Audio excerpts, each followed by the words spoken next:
everyone and welcome back to another video, or welcome if you are new. Welcome to my channel. Hello. You're choosing a deep video to start on with me. If you can hear chewing, that is my dog Oakley chewing on his milk chew thing. I do not want to stop him because he's been a little bit unsettled the last few days, so I'm sorry if that's annoying. I'm hoping I can edit it out. I'm hoping you can't actually hear it and you have no idea what I'm talking about, but I really don't want to stop him because he's settled, he's happy, he's chewing. I'm going to leave him doing that. So we have a bit of a classic video today. I haven't done one of these before. Not sure if I'm going to do one again, and I'll explain that in a second, but it's a classic video of reacting to your assumptions about me.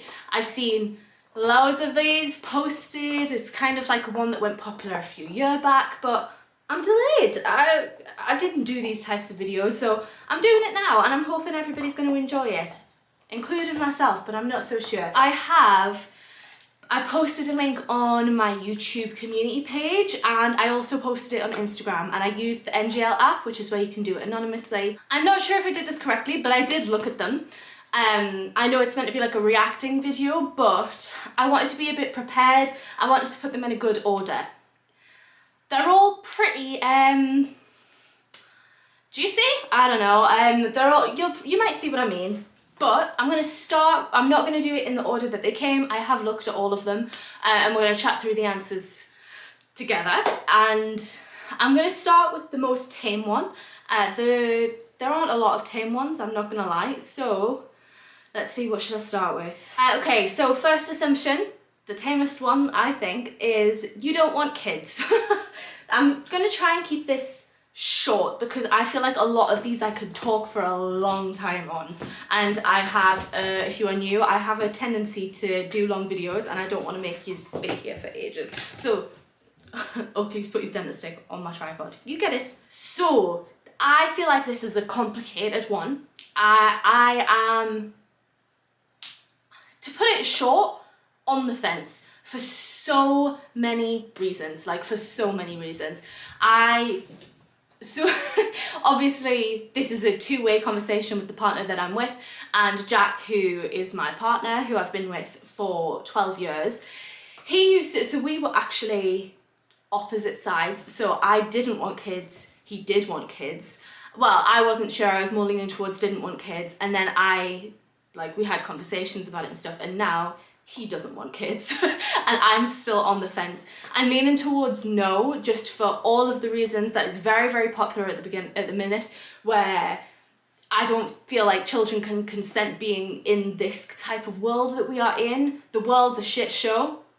We've got to face it, especially for how I would imagine bringing up my children. The world isn't a great place for them, and I don't want to have to bring people into that who don't have to be in it. I'm not sure if I am the right person for being a mom. I am very much on the side of, if you have kids, they are your life. Like, you give everything to your children.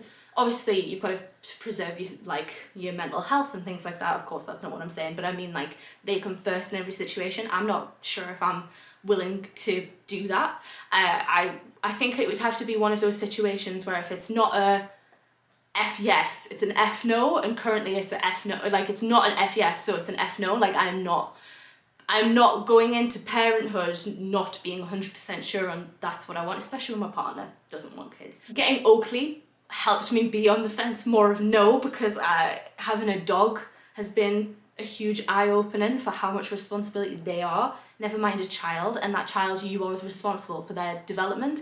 And I would also feel like I'd want to be very, very involved with the children's development, and I've also kind of decided that if I do want kids, I want to be in the situation where I can homeschool. I wouldn't want to send my children to the public education system, so I'd have to be in a very, very good situation. I'd have to have the money, I'd have to have the time, I'd have to have resources to kind of protect my own mental health, and I don't speak to my parents, so I don't have grandparents to give the children to, things like that. So it's looking like a no, but I am very much on the side of never say never. I might change my mind. I've always wanted to adopt, but I'm not sure if that's ethical. I've seen a lot of kids that have came out of the adoption system not very pleased with it, so I'm not entirely sure.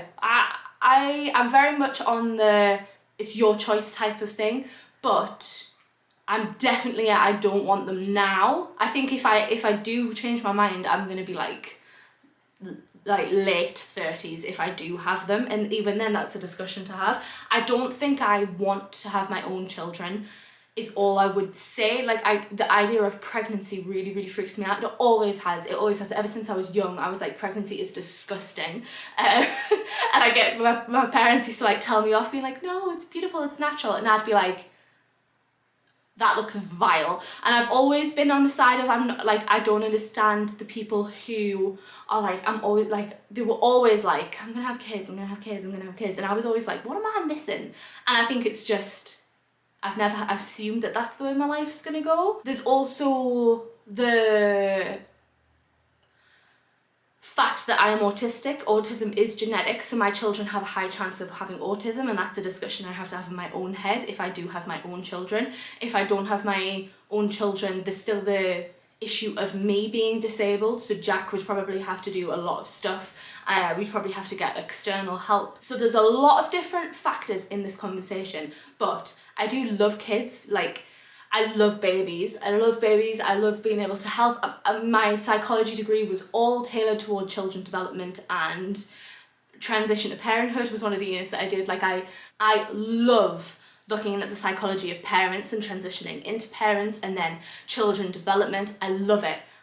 It was my favourite part about uni, and I love helping with kids. I think my ideal situation, I've said this to Jack, is my ideal situation would be in a community that raises a child, if that makes sense. And I feel like this is becoming a more popular concept on TikTok, where there's multiple people who help raise this child or children, and I would love to be part of that. Like, I'd love to be I'm probably going to be an aunt. I'm one of 6. One of my siblings are probably going to have children. Well, I'm not entirely sure, because we are one of 6. It feels like there's a lot of us in there that doesn't want children, because we have no illusions of children being easy type thing, and how tough growing up was for us. So it seems like not a lot of us are going to have children, but I'd love to be like the aunt, or like, you know, when your parents' best friends get called aunt and stuff like that. I'd love to be that for someone. I'd love to help people raise children, but not necessarily have my own. I think that would be my ideal situation, where I can help the child and then help the parents as well. Like, I think that's just a beautiful way to live, and I do think it's like one of those things where it takes a village. Like, I'd love to be part of a village of raising a child, and I also think that that's also better for the environment, where there's like a group of people with one child rather than having 2 people and then having like 2 children. But I think that would be my ideal, but I am not saying this is exactly how I feel. It's just kind of like, never say never. I'm not entirely sure. One other one actually as well that was a bit more tame was a question, so I'm not going to include that, but whoever asked me the question about afterlife, I will save that for the next Q&A. Next one, you were going to sell your holiday home. So if you are new, me and Jack own a static caravan, and we rent it out as a holiday let. So this came up at a prominent time, to be honest. We went through the finances yesterday, and it's not looking good. There is a high chance that we might have to sell this year. I really, really, really don't want to. I'm going to be completely honest. Like, I'm not going to cover it up and be like, yeah, it's going to be all fine. We don't know, it's money. Like, there is a high chance that we might have to sell this year, because it has just not been profitable. I feel like there's this thing, like this, I don't know, thought process going around at the minute of just like, buy an Airbnb and then it'll bring in loads of profit. Oh my god, it's not true. Like, it's not true. And we have a caravan as well. It's not even like a mortgage we'll have to sell, like make a profit on. It's a loan for like, I think it was like 65 grand, and we have not because our financial year runs March to March, we did not make anywhere near a profit last year. The first year we did technically make a profit, and then projected wise on the current projection for the whole of the next year, on the current bookings that we have, we are going to make a loss again next year. We don't have the money to make a loss this year. Basically, the loss that happened in year 2 took all of the profit that we had from year 1. So we are literally, like, our bank is literally our bank account is running month to month at the minute, and obviously we have loan repayments, we have like gas payments and stuff for it. So the assumption of you're gonna sell it, Hopefully we do not have to, because I freaking love it up there. I absolutely adore it. I love being able to share it with people. I think it's such a beautiful place, and I know there's this kind of, I don't know, like stereotype or negative stereotype towards caravans, but oh my god, it is absolutely beautiful. Like, it's a beautiful caravan. The location is stunning. I absolutely adore it, and I really, really don't want to sell up. I love it, but there is not, like, we don't have the savings to keep it afloat. So there's a high chance this year, unfortunately, we might sell it. So if you want to stay, it's always in the description box. Please come and stay. If you do book through YouTube, let me know, because I'll make sure you have a lovely stay. And it would be great to not have to sell. So if you're interested in booking, the link is in the description box for the Airbnb. I assume you've always been super confident. You give that vibe, and the vibe is in like sparkles. So I'm not sure if this was an insult, but that is incorrect. I was not always super confident. I think like I was around family, but not in school whatsoever, like at all. I was very much the outsider of every social group. I remember I couldn't talk to the popular people, like I couldn't even talk to them.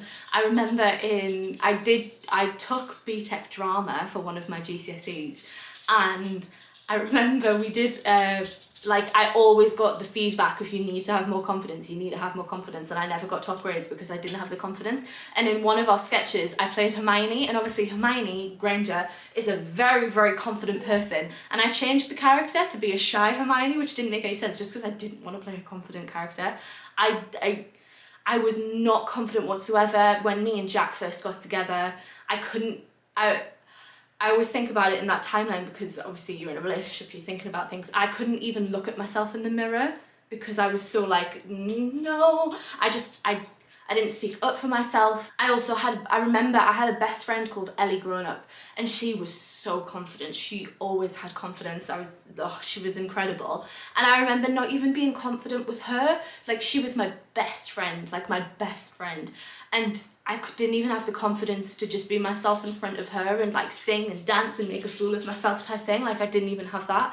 And it just kind of changed. I have no idea what happened. I think it interplayed a lot with me and Jack, because me and Jack had like a bit of like a, I don't know, drama-filled relationship in high school, as what typically happens. And we were together for 1.5 years. We broke up for a year, but we were together like all the time. And then we got back together, and then we broke up again for like a week. And I think that just kind of went, you know what, F it. I was just like, right, people know me at school now, this is who I am.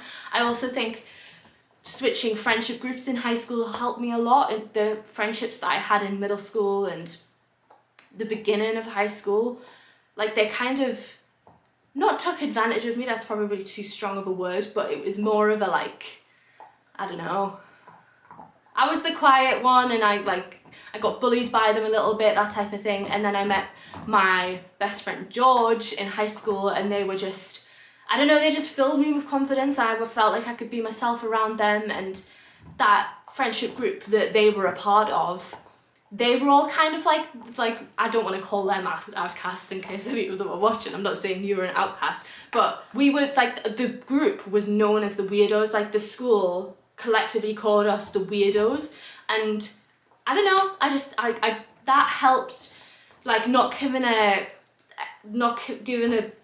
care about what Jack thought about me anymore. Also, leaving school really helped. I'm sure I remember when as soon as I knew I was leaving sixth form, I just didn't care anymore. I was like, yeah.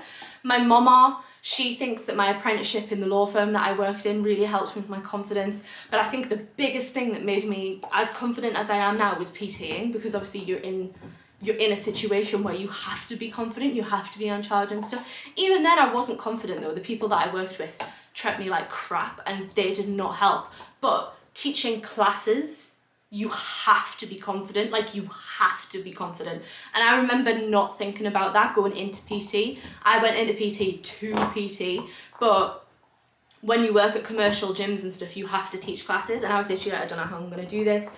And the first few weeks of doing it, I've never been so scared. Well, actually, I used to do plays in school, and I remember in that I had one line in one of the plays, and I shook. Like, I literally went on stage like this, and I literally was just an extra and I had a line, and all those things accumulated into me getting my confidence. Probably when I was like 18 is when I finally feel like I got my confidence, but I was 100% not confident when I was growing up. I feel like people would agree with that as well. Apart from people who I was really close with and I unmasked with, then they might have called me confident. Okay, next two, we're going to talk about sex. If you're not interested in that, skip forward. So, you're a very sexual person and like being adventurous and playful with sex. I feel like adventurous and playful are definitely two different things. I'm definitely playful. I do not take sex seriously. I've mentioned in videos before that I have issues with sex. I'll not go through them now because YouTube does not like it, but I will leave the link to the video that it's mentioned in above if I can figure out which one it is. So,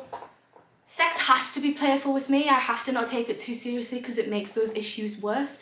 And I like it being playful. I like it being like, I like laughing halfway through or laughing at Jack if something goes wrong, or just not taking it too seriously, because I feel like that's when things start to go wrong and you put pressure on yourself and things like that. So I definitely am playful with it. Adventurous, I feel like if I didn't have the issues I've talked about, I would be more adventurous, but with that, it's kind of just knocked me back on things. We tend to stick with the same things at the same time, and it's kind of gotten into a little bit of a routine because I have to with my current issues. I am trying to solve them. I'd love to solve them. I'm desperate to solve them, but the NHS system with this kind of stuff isn't great. It's like way too many different departments. So I wouldn't say I'm adventurous now, but I feel like I used to be before I had these issues, and a very sexual person. You know what? It's one of those things where I'm not entirely sure. When me and Jack first started having sex, I 100% was. Well, not even sex, because we were together when we were young, so it was like that tiered thing that happened in school. But when we started being sexual, I 100% was. I was known as being the sexual person and talking about it and that type of stuff, but I 100% am interested in sex. As you've probably realised from the channel, I talk about sex a lot. I am so interested in it. I loved teaching sex ed. I love talking about it with people. I love educating about it. But in terms of being sexual, I'm not entirely sure, because I feel like the hypersexuality that I had when I was younger came from wanting to be good for the male gaze, if that makes sense. But that could be genuinely me, but the issues that I'm having now might have knocked that from me because I don't really enjoy it as much. So I'm actually not sure whether I am a sexual person, but I do love talking about it. I love chatting about it with other people. I love learning about it, and I love teaching about it. So maybe. Next one about sex is you wouldn't say no to a threesome as long as you got to choose the third person. I actually feel like that should be a precursor for everyone, unless you're into that mystery and stuff. I feel like everybody should get to choose who the third person is.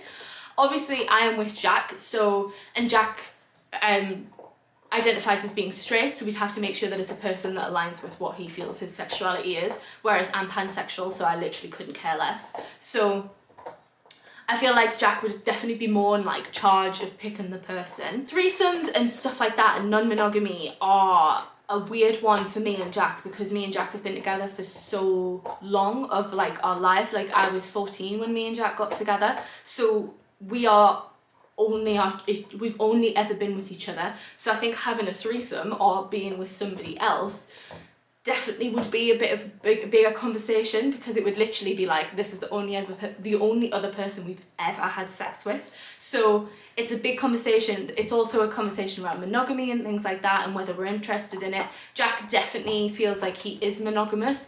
I am more open at the conversation, but because Jack definitely feels like he is monogamous, I'm just like, well, yeah. I'm trying to figure out how to do this because there's nones in there. I'm not saying I am 100% polyamorous, I'm not saying that at all, but I'm not 100% that I would, like, if me and Jack weren't together and we were in a different relationship, I'm not sure if I would be monogamous, but I feel like it's very much like my sexuality, where I'm not bothered.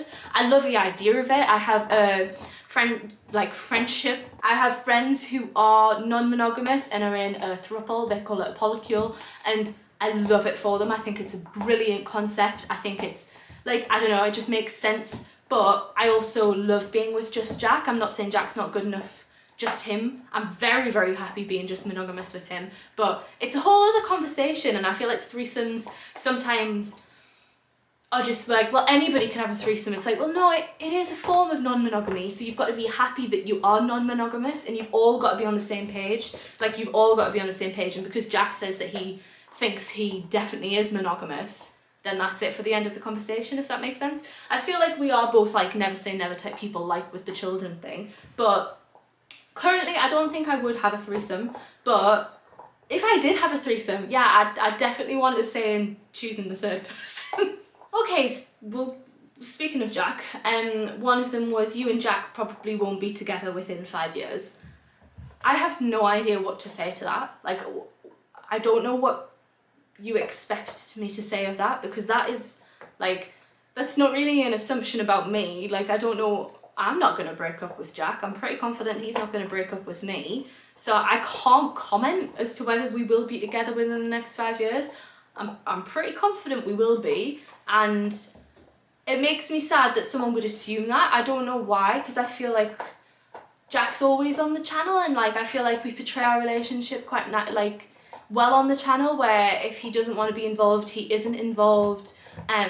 We show that we love each other on the channel, but not too much that people think that we're like showing it off and putting it in people's faces. I don't know if maybe someone's meaning that like Jack does too much for me and like he's gonna leave, and he's well within his right to do so if he wants to do so. But I mentioned it on a video the other day where I'm starting to have like really intrusive thoughts that Jack is gonna leave me, and he's been very, very like reassuring in that he is happy, and we regularly check in with each other. Like, we have like a monthly relationship checkup, and we both seem fine at the minute, and I love Jack so much.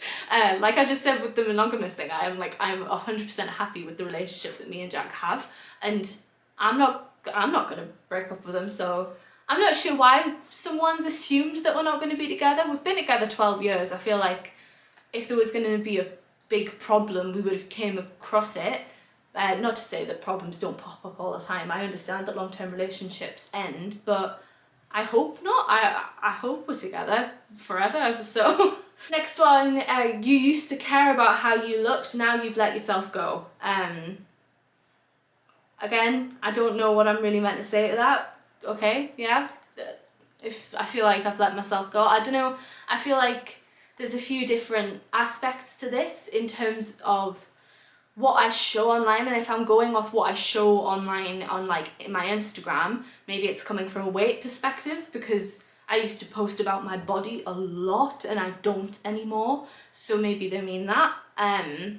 If we're talking about just that aspect, I did used to care a lot, and I'm not going to say I let myself go, but I don't care as much. I've been working hard to not care as much. Like, I had an eating disorder, so I don't want to be in that position anymore. This has been a really, really rocky last few weeks on that front. I'm really struggling with my body. I don't know why, I don't know where it came from, but for the last few weeks I have been starting to care a bit too much about how my body looks. But yeah, okay, yeah, I've let myself go in that regard. If it means in terms of like, I don't know, my face and my like more like my appearance, I definitely still care, but I don't know if I'd say I'd let myself go. I'm not doing anything different to what I was doing in terms of my appearance. I feel like if anything, I try and take better care of my hair now. I do try my skincare and stuff, but with the difficult period of time I've been going through recently, my skin has been flaring up a lot. My skin is really, really sensitive to like stress, so I have got quite a lot of spots at the minute, which I don't normally have, but obviously I can't control that. Well, I can try and control the stress, but it's not going very well. I'm trying, but it's just, I'm not succeeding. I still try, I try and make an effort when I go out and things like that, so I don't know. I don't know what I'm meant to say about it. I do still care, like I 100% still care. I care about what I look like, but I feel like in the way that society is going, we're all meant to care less about what we look like, 'cause it's not about how we look. Obviously we do, like our brains are psychologically programmed, unfortunately, to evaluate people on attractiveness and things like that, but I feel like as a society we're meant to not be doing that as much. So I don't know, I do still care. this is the thing with these questions, I want to know more about what people mean, but obviously people aren't going to do that and be like, well, this is what I meant, because people don't want to say that that's what they said. But if you want, use that anonymous feedback link, I keep calling it a feedback link and it sounds like I'm HR. I've got like an anonymous question thing in my description box for subscribers who want to ask questions without putting their name to it. Put it in there, tell me what you mean, because I don't know. Okay, the next three are about my autism, and I wouldn't say they're very nice. They are a bit negative, so if you don't want to like watch a video that's a bit negative, you can go now, it's fine. Thank you so much for watching, I hope you enjoyed, but I'm gonna try and get through them. Just prove my point. What's the word I mean? I'm gonna try and articulate what I mean well. If I don't, I'll try and paraphrase. But let's go through. So there's three. So I'll go through the first, like the way that they came through, because that's what my thought processes did. So the first one is, you're capable of getting/maintaining a job, but you just don't want to work. So I might jump all over the place on this because I have so many thoughts around it. I think if it was that I didn't want to work, I wouldn't be doing so much shit in my own life currently. I'm sorry if I get angry or upset, but I don't think someone's meant this well-intentioned. And I said this on my Instagram when they started coming through. I put something on my story, which I probably shouldn't have. I should probably delete it. But I am so happy to have conversations with people about stuff like this. I really, really am. But I don't think these people meant this well-intentioned. And I had a similar question for the Q&A about this, and I'm sorry if I get angry or whatever. I probably don't mean it at you, it's probably just the whole situation, but whatever. But I think if it wasn't that I wanted to work, I wouldn't be doing so much that I possibly can to work. I do a lot of stuff that isn't counted as your typical 9 to 5. In terms of self-employed stuff, I'm an online coach, I still do that. I have a client and I would do that I would have so many more clients if people were interested. I'm an online coach, I do photography, I'm working with a cafe next month, I'm trying to work with hotels, I'm editing all my travel pictures nearly every single day. I still have wedding stuff, I do photography, I do YouTube, I upload 3 times a week, and I know that doesn't seem like a lot of work, but it really, really is. Like, coming up with different concepts 3 times a week, then filming it, then editing it, learning about editing. I'm not a videographer. Photography is my thing. Videography is so difficult to me, but I'm trying to learn about editing every week so my videos can be better. So I'm doing YouTube. I also clean for the van. I'm up there every time that we have a switchover. I'm up there cleaning. I look after Oakley, and I know that doesn't sound like a job, but for an autistic person, this is a job. Like, this is a job. If I think I didn't want to work, I also do a social media site that isn't allowed to be talked about on other stuff. Like, I think if let's count how many that is. So, Mountain and Moss, photography, Schmoly Shans, YouTube. I'm trying to get into reels and stuff. So hang on, let me get my thoughts in order. So that's 5 different job roles that I'm doing. I'm not saying I do the hours for like a full-time job, I don't. But I can't, and I'm going to come on to that in a second because that is another question. But I do 5 different jobs, so if I just didn't want to work, I wouldn't be doing anything. It's not that I don't want to work, it's that I can't work. And when I have worked in the past, I have been so unhappy. Every job this is coming on to the other question a little bit, so let me just read that. You play on your autism as a way of getting out of doing things. So let's just go back to what I was saying. Every job that I have had, I've lasted for less than 1.5 years. The longest job that I had was PTing, and that was 1.5 years. I only really left that because I wanted to go to university, but I burnt myself out doing every single job that I had, and I try so freaking hard at them. And I don't think people realise that when you're disabled, that your best is literally neurotypical people's, the majority of them, worst. Like, we try, say if neurotypical's baseline for just living life is here, we are running ourselves into the ground to just even try and meet your baseline. It is so freaking hard, and that is not even that's not even thinking about the difficulty of working with people who don't understand autism or ADHD, because some people just don't get it. In my old jobs, I'd have these things, because obviously I've always been autistic, I just didn't know what it was. I'd have these issues, I'd say I have these issues, and they'll just be like, well, get over it, because this is part of the job, you need to do it. People don't get it, and I know from other people's jobs as well, I'm not going to dob anybody's companies in or anything, but jobs have no idea what reasonable adjustments are, which is a thing in law for disabled people. There is someone I know who has just had inclusion training, and somebody brought up the question of what's a reasonable adjustment with this law firm who was providing the inclusivity training, and she was like, I don't actually know. It would probably just be things with have a quiet space. Like, people don't know what it is, and how am I, somebody who struggles to advocate for myself, meant to be like, this is what I need, and then for them to be like, that's not part of the job role. And even if I did that, I can't work the amount of hours that other people work because I get so freaking tired. To put it in perspective, if I take a shower, I am knackered for the rest of the day. Like, I am so tired that I can't do anything, and that is just a shower. So that the sensory stuff in the shower is literally just getting wet at a different temperature and having to touch my hair and soap and things that I don't like. Now imagine putting that into a job where there are people, I have to deal with how to do conversations with people. If I have to leave to go to somewhere, say if I got like a job in retail or something, I'd have to deal with the lights in the retail, the sounds in the retail, the smell in the retail.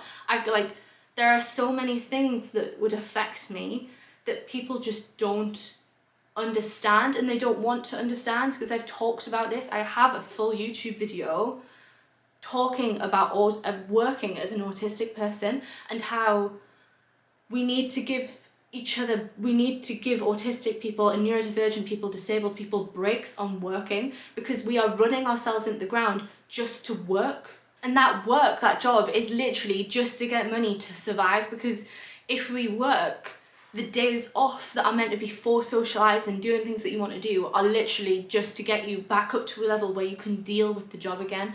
I wouldn't have a life if I worked. I don't have a life in particular now, but I wouldn't even have an option. Like, if I do socialising, I have to have a day to recover from the socialising, and that's something that I want to do. I am in a very, very, very fortunate position that my partner makes enough money that he can support me, and he wants to support me. He has said so many times that he doesn't want me to get a job because he knows I'd be just a shell of myself. I wouldn't be myself. I'm not myself right now, and I don't have a job.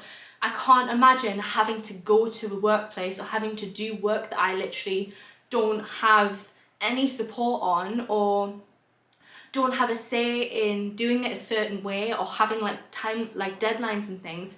These last few weeks, I am so burnt out, and having to do a job on top of that, I physically couldn't do the work. And Jack doesn't want me to go through that. He wants me to not do a typical job, because obviously I am working, but he doesn't want me to get a typical job. And he's in the very fortunate position that he wants to do that for me, and I am able to try and pursue these things. And it's not that I am just sitting on Jack and sitting on his tailcoats and not trying to pursue things. I am so desperate for my YouTube to take off. I am so desperate to have an income, and it's just not happening for me at the minute. I'm trying so hard with my photography, I'm trying so hard with my YouTube, and I'm not doing well at the minute, and I am trying to make this a job, and it's not happening.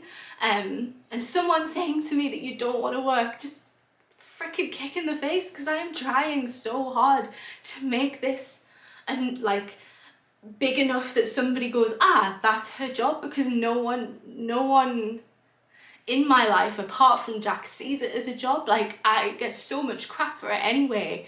Fuck. But Jack is happy to support me until that happens, until I can start making money off my photography, until I can start making money off YouTube. And And that was the other question, I'll read that out now, is you get benefits for your autism so you don't have to work. I don't get any benefits. I literally, like, I've said this on YouTube so many times, I literally have no income whatsoever apart from the client that started. And I'm on the first month of this client. She's an old client, so like, it's not just like, yeah, I've got a client and then it might go away. She knows my coaching, she's happy. Like, I feel like this is definitely, I have a small income because I do not charge a lot for online coaching, like, but before last month I literally had no money coming in. Like, I don't have my own money and it's freaking hard. Like, if I could go out and get a job and get income, I would. Like, having no money coming in is awful. Like, I don't feel like I have the autonomy to go out and just buy things that I want. Like, if I want to buy something, I have to ask Jack, not because he wants me to ask him, but because I don't want to just take his card and be like, by the way, I've spent 80 quid on books. Like, he is so happy to do it, but I still have to, it's not my money. Like, if I could go out and get a job and then have income coming in, I would, but I can't. Like, the only money I had coming in was 60 quid from YouTube ads from the 2,500 subscribers that I've got on my YouTube channel after 5 years of work, and I'm still trying. Like, I'm still trying to make it work. And taking the conversation away from me for a second, there's no benefits for autism. You can get payments to help you work. I've forgotten what it's called. Like, it's something like a help to work scheme or something like that. But you can't just get money for your autism so you don't have to work. That's not how it works. I've never even attempted, like, going back to me, I've not attempted it because I'm very, very fortunate that Jack can support me. And then going back to the other question of you play on your autism as a way of getting out of doing things. Do you think I fake feeling this crap for getting out of things? Like, do you not think that I want to be able to go out and make friends? Like, Howie, come on. Why would I fake being sat on the settee and not being able to get up? I mean, that is ADHD rather than autism, but why would I play on it? I want to be able to go out every weekend. I want to be able to go out and make friends. I want to be able to go out without worrying about the world and how it's going to treat me. Like, I wouldn't play on it because I want to have a neurotypical life. I feel like that's a controversial thing to say, especially in the autism community, but I want to have a neurotypical life, so I don't understand why I would play on it to get out of things. Like, it doesn't make any sense. Even if you just take little things. So Jack has to do the dishes because I can't deal with getting my hands wet. I want to be able to do the dishes. Like, I don't want to have to make Jack do the dishes every time because I can't get my hands wet. Like, of course I'd be like, sometimes, yeah, sure, I could do it, but like, try and make a joke out of it, you know? But I'd like to be able to do the dishes every time. I don't want to feel like I'm going to freak out or like throw up if my hands get wet. Like, I don't want to be autistic. Anyway, I didn't want to get upset and I cried, so I do apologise. But no, I'm not faking stuff. I am capable of getting a job. I could get a job. I mask so freaking well. I can very easily trick people into thinking that I'm the person that they want to hire for the job, but then I'll not last long. I can't do like like, that's masking for you. You mask and then you get yourself into situations that you can't do. So I'll just say I'm trying really hard. Like, I am trying really hard and I am so desperate for this to be my job. But anyway, that's what I meant where they kind of went a bit downhill. People were, I don't want to say mean, but I don't feel like people were well-intentioned with the questions. But I hope it was a deep dive for you guys. I hope you got some insight and you got to be nosy. I don't mean nosy as a bad thing. I feel like we're all a little bit nosy, nebby, whatever you want to call it. Like, I am 100% nebby and I love knowing details of people's life. I'm a detail-orientated person. I am autistic, so I love knowing people's details. So I hope you enjoyed having a little bit of a nose into my life, into my thoughts. I'm sorry the video was so long. If you enjoyed it, please make sure to leave a like, leave a comment, subscribe. All those things are engagement, and YouTube sees engagement as a good thing, and then it will push my channel out to more people, and then hopefully more people will subscribe, and then hopefully I can make some money off YouTube. To the people who sent, if you're watching this, I hope you are, because I said that on Instagram that you shouldn't, like, please don't just send these to be kind of like at me and then not listen to my answers. The people who sent them, I think you need to take a look at what your thoughts are around work. Like, I am, this is a whole conversation away from autism and being disabled, but we shouldn't have to all work ourselves into the ground to just survive. Like, we shouldn't have to work. And in this situation, we are literally having to work to be able to live, and we shouldn't be in that situation at all. So seeing me who isn't in that situation, I'm really sorry if that's making you feel insecure and making you feel bad about you having to work, but please don't come at me for trying to prioritize my sanity and not forcing myself to work. If I see someone not working on TikTok for any reason, just even if they're like, they've built a business and they just don't work, or like this, I always come back to the, I don't know if you've seen him on TikTok, but he's the stay-at-home husband. I'm so happy for people who haven't had to kill themselves fitting into a job that they don't absolutely adore. And the same for people who are like carers or like stay-at-home parents and stuff like that. I'm so happy that they can stay at home if they need to, and I'm sorry if you feel like I shouldn't have the right to do that, but I am disabled. Whatever you think, I am disabled, and I have so many issues going on that I don't put on the camera, and it's not really up to you whether you think I deserve to not go out and work. I'm still working. I just don't have a job that you seem to think is correct. So yeah, I'm sorry, but maybe have a look at, I don't know, socialism or something. Communism. Anyway, I am actually going to stop the video now. I hope you enjoyed it, and I shall hopefully see you in another video.